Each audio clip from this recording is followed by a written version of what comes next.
Let's continue with the getView method. Here, I'll create a new variable. It's of type view, and let me check for the ConvertView. If it is equal to null, we need to inflate a new view. For that, view equals to inflater.inflate method r.layout dot, and here I need to specify my custom layout. The second parameter is parent, and the third parameter is false. Let us break down this code.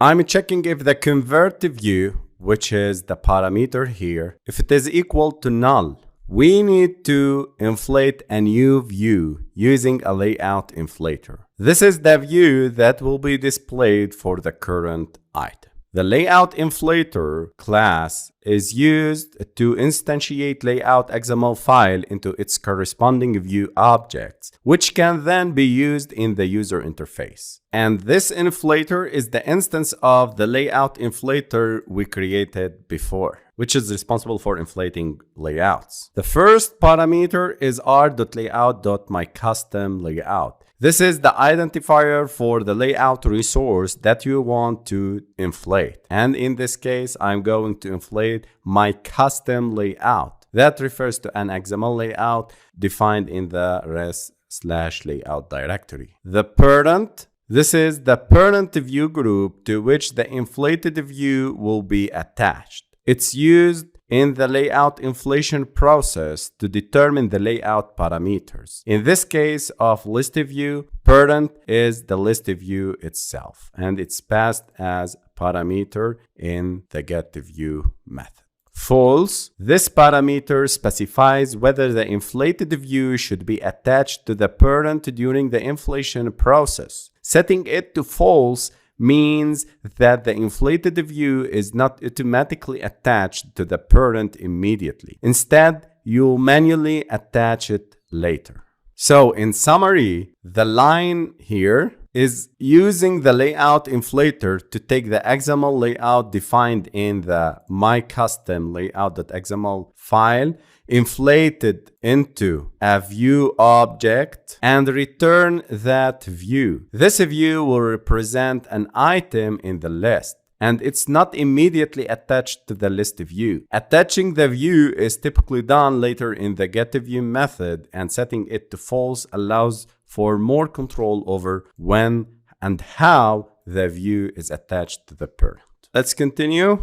Else, if the ConvertView is not null, then reuse it. And in this case, I am setting the view equals to the ConvertView. Reusing views is a performance optimization to reduce the overhead of inflating new views repeatedly as the user scrolls through the list. The second step is to bind data to the view. Here I'll start val item equals to get item position, but to prevent any possible error, you can use it and use a string, because get item will return any object, and I'm casting this object as a string.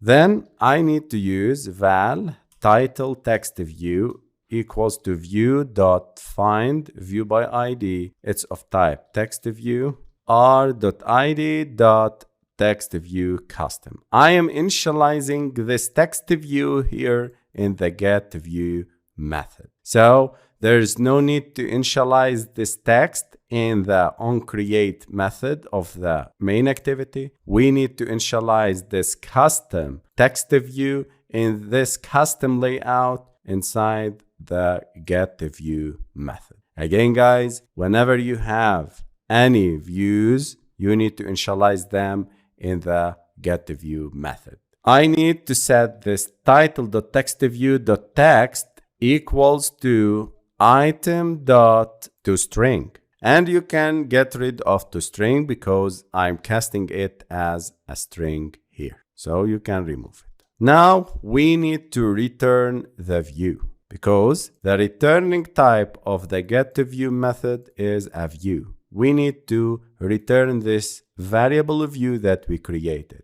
So inside the bind data step, regardless of whether a new view is inflated or an existing one is reused, The method then binds the data from the dataset to the views within the item layout. This involves finding the relevant views, for example, this text view, by their IDs, and setting their text or properties based on the data at the specified position. The final step is to return the populated view, which will be displayed in the adapter view. Now let's move to the main activity, and here I need to remove this array adapter. I comment it, and here I need to create my custom adapter. So custom adapter, it's of type custom adapter equals to custom adapter, my custom adapter. And when you specify the constructor, there is no need to use this. Okay, my custom adapter, and here I need to pass the two parameters, the context of the main activity and the list, which in this case is the operating systems. If we look closer, we have type mismatch, required list of string, found array of string. Since I'm dealing with custom adapters, I prefer using lists instead of arrays. So I'll change this array to list of, and this will solve the problem. And make sure you always use lists with custom adapters. It's better and more dynamic. And here I'll change the adapter to custom adapter. Don't miss this very important step to create and initialize your custom adapter and set it to your list. Save the project and run. And here we go. This is our custom list. All items are applying the template, red text views and bigger text views displayed in this list view. This is how we use custom adapters in Android.